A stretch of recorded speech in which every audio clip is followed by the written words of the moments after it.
आज मी नाश्त्यासाठी मस्त असा पदार्थ बनवला होता. तुम्ही हा पदार्थ कधी केलाय का? आणि केला असेल तर मला कमेंट करून नक्कीच सांगा. तर इथं मी तांदूळ घेतलेत 2 ग्लास. तुम्ही कोणतेही तांदूळ घेऊ शकता. तर मी इथं आम्ही जे खातात ते तांदूळ घेतलेत नॉर्मली आणि राशनचे तांदूळ तुम्ही घेऊ शकता. तर ते 2 ग्लास घेतलेत आणि अर्धा ग्लास हा उडदाची डाळ घेतलेली आहे मी आणि त्याच्यानंतर 1 चमचा मेथीदाणे आणि 4 चमचे साबुदाणा घेतला आहे. याला स्वच्छ धुवायचं 2 पाण्याने.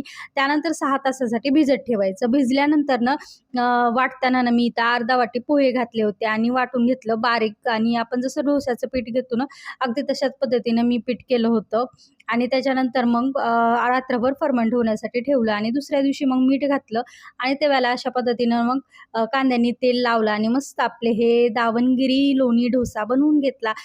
हा डोसा ना मस्त होतो आणि खूप छान होतो. जर साबुदाणा मेथी घालून बघा आणि पोहे पण मस्त होतो. एकदा नक्की ट्राय करा आणि रेसिपी आवडल्यास सबस्क्राईब करायला अजिबात विसरू नका.